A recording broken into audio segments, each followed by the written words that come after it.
Hello friends, welcome to my YouTube channel. आज हम यहाँ पर डिस्कस करने वाले हैं। इस क्लास में डिस्कस करेंगे हम डीसी जनरेटर के कैरेक्टरिस्टिक्स, किस तरह के कैरेक्टरिस्टिक्स होते हैं, कितने टाइप के कैरेक्टरिस्टिक्स होते हैं और कौन से जो है पैरामीटर के बीच में ड्रॉ किए जाते हैं और कितने टाइप के जनरेटर जो है उनके कैरेक्टरिस्टिक्स किस किस टाइप के होते हैं, तो वो सब यहाँ पे हम डिस्कस करने वाले हैं। तो चलिए स्टार्ट करते हैं आज के लिए। तो हमने यहाँ पे पहले से ड्रॉ कर रखे हैं जितने भी तरह के हमारे डीसी जनरेटर होते हैं उन सबके कैरेक्टरिस्टिक्स हमने ड्रॉ कर रखे हैं। तो यहाँ पे डिस्कस कर लेते हैं हम कि कौन सा कैरेक्टरिस्टिक्स है और किसको क्या बोलते हैं। तो यहाँ पे हमने दे रखा है वाई एक्सिस पे हमने लिया है ईजी और वी। ईजी क्या होता है? जनरेटेड वोल्टेज होता है जनरेटर में, और वी जो है हमारा टर्मिनल वोल्टेज होता है। और यहाँ पे एक्स एक्सिस पे क्या क्वांटिटी ली है हमने? यहाँ पे ली है आई ए और आई एल। तो आई ए क्या होती है? आर्मेचर करंट होती है, और आई एल जो है लोड करंट होती है। अब ईजी और वी में क्या डिफरेंस होता है हमारा? ईजी और वी जो होता है उसके अंदर, जनरेटर के अंदर क्या डिफरेंस होता है हमारा? जो रेजिस्टेंस ड्रॉप होता है आई ए इंटू आर ए, तो ईजी इक्वल टू क्या होता है? V plus I A into R A. तो इस तरह का जो है हमारा जनरेटर के अंदर हमें देखने को मिलता है। और आई ए और आई एल के बीच में क्या डिफरेंस होता है कि आई ए और आई एल के बीच में हमारी जो है शंट फील्ड की करंट आ जाती है, या फील्ड करंट भी आप उसे बोल सकते हैं। तो यहाँ पे पहले हम देखते हैं शंट जनरेटर के कैरेक्टरिस्टिक्स। पहले जो हमारा ई नोड जो होता है, नो लोड पे वोल्टेज जो होता है उसे बोलते हैं हम ई नोड। तो ई नोड पे क्या हो जाता है? नो लोड वोल्टेज हो जाता है। और यहाँ पे हमने लिया रेटेड लोड आई ए जो होती है, और आई एल जो लोड करंट है वो किसके रेस्पेक्टिव में होती है? लोड के रेस्पेक्ट में होती है। तो रेटेड लोड पे क्या हो जाता है हमारा? रेटेड लोड जो यहाँ पे ये पॉइंट मिलेगा, ई नोड जो है नो लोड वोल्टेज, और रेटेड लोड के ऊपर क्या होगा? ई नोड की वैल्यू जो हो जाती है हमारी, E node equal to V होता है। ठीक है, कहाँ पे होता है? रेटेड लोड पे। अब हम देखते हैं पहले शंट जनरेटर का कैरेक्टरिस्टिक्स। तो शंट जनरेटर हमारे पास ये है यहाँ पे। तो शंट जनरेटर के अंदर क्या है हमारा? जब आई ए या आई एल जीरो है तो नो लोड पे वोल्टेज कितना है हमारा? ई नोड है। तो नो लोड का वोल्टेज है ई नोड, यहाँ से स्टार्ट हो रहा है। अब इसके अंदर हमने ड्रॉ किए हैं ईजी और वी में। तो ईजी जनरेटेड वोल्टेज है और टी जो है, वी जो है टर्मिनल वोल्टेज है। तो शंट जनरेटर जो होता है उसका कैरेक्टरिस्टिक्स जो है इस टाइप का होता है। कुछ ड्रॉपिंग कैरेक्टरिस्टिक्स होते हैं शंट जनरेटर के। तो पहले हमारा क्या होगा? टर्मिनल वोल्टेज और ईजी दोनों किस तरह से होंगे? इसके बीच में एक छोटा सा गैप होता है आई ए इंटू आर ए का, जो मैंने अभी बताया आपको, रेजिस्टेंस ड्रॉप जो होता है। तो आई ए आर ए का गैप होता है इसके बीच में। तो आप उसको जो है माइन्यूट मान सकते हैं, इतना कुछ। तो यहाँ पे हम ईजी और वी को अगर एक ही जैसा माने तो हमारा शंट जनरेटर के कैरेक्टरिस्टिक्स जो है रेटेड लोड के 125% जो होता है,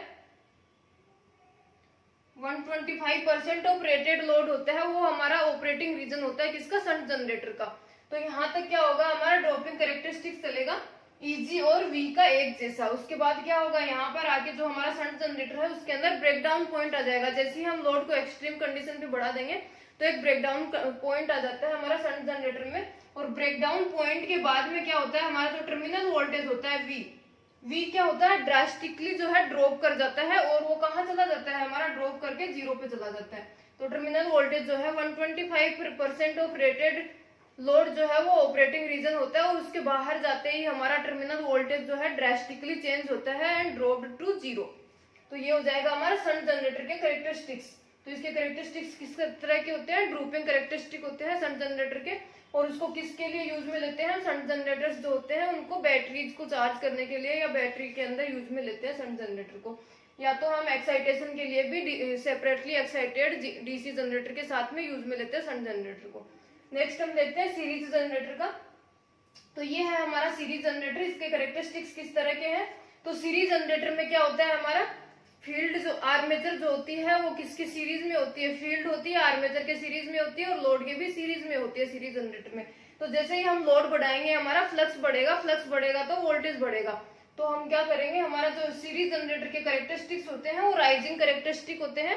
जो रेटेड वोल्टेज जो ई नोड है, जो नो लोड वोल्टेज, ये ना होकर हमारा आई जो सीरीज जनरेटर है उसका वोल्टेज कहाँ से स्टार्ट होता है? यहाँ से स्टार्ट होता है। और ये क्या होता है? सडनली राइज होता है, क्योंकि लोड के साथ साथ फ्लक्स एंड वोल्टेज जो है इंक्रीज होते जाते हैं हमारे सीरीज जनरेटर में। तो इसके कैरेक्टरिस्टिक्स किस तरह के होते हैं? राइजिंग कैरेक्टरिस्टिक होते हैं। और सीरीज जनरेटर को किसके यूज में लेते हैं हम? एज ए बूस्टर यूज में लेते हैं।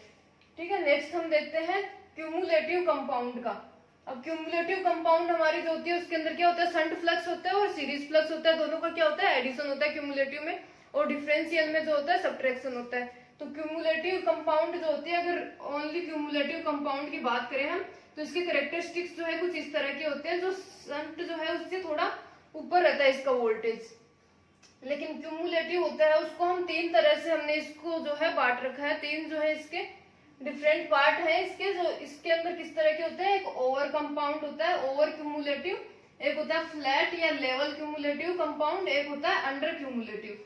तो ओवर के अंदर क्या होता है, वोल्टेज जो होता है वेरी हाई चला जाता है। तो यहाँ से हमारा जो है नो लोड से स्टार्ट हुआ, जैसे ही लोड बढ़ाएंगे ओवर के अंदर तो जो है वोल्टेज एक्सीड कर जाता है हमारा रेटेड वोल्टेज से। तो ओवर के अंदर वोल्टेज जो है बढ़ता जाता है। तो ओवर क्यूमुलेटिव कंपाउंड को जो है हम ज्यादा कहीं यूज में नहीं लेते। उसके बाद है फ्लैट या लेवल कंपाउंड। फ्लैट या लेवल कंपाउंड में जो होता है वोल्टेज वो ऑलमोस्ट कांस्टेंट होता है इरेस्पेक्टिव ऑफ द लोड। तो इस तरह के कैरेक्टरिस्टिक आ जाते हैं फ्लैट या लेवल के।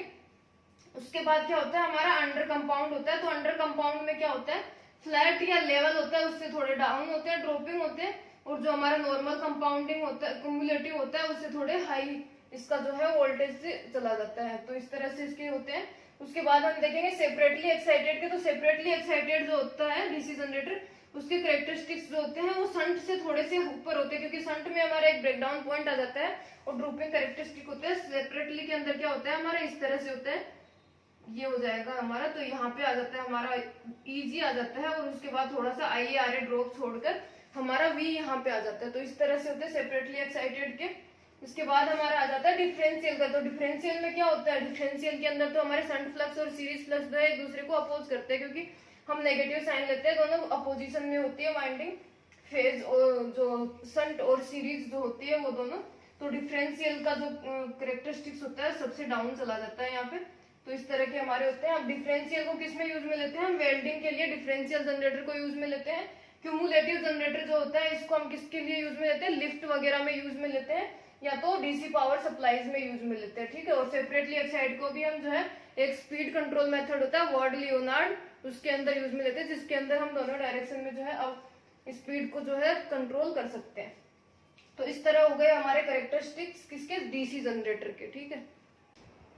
अब इसको याद करने का क्या तरीका है हमारे पास, अगर आपको एक साथ सारे कैरेक्टरिस्टिक्स दे दे, या तो अलग अलग ग्राफ में कैरेक्टरिस्टिक दे दे, या तो एक ग्राफ में 3-4 कैरेक्टरिस्टिक्स देके आपको एमसीक्यू क्वेश्चन इस तरह के पूछ सकते हैं। और उसके अंदर पूछ लेंगे कि मैच लिस्ट 1 या लिस्ट 2 करके भी पूछ सकते हैं कि कौन से जनरेटर के कैरेक्टरिस्टिक्स कौन से है। तो इसमें याद रखने का तरीका ये है आपका कि सीरीज जो जनरेटर है उसके अंदर तो आपको पता है कि हमारे कैरेक्टरिस्टिक्स जो होते हैं राइजिंग कैरेक्टरिस्टिक होते हैं, तो सीरीज के तो आप इजीली याद रख सकते हो।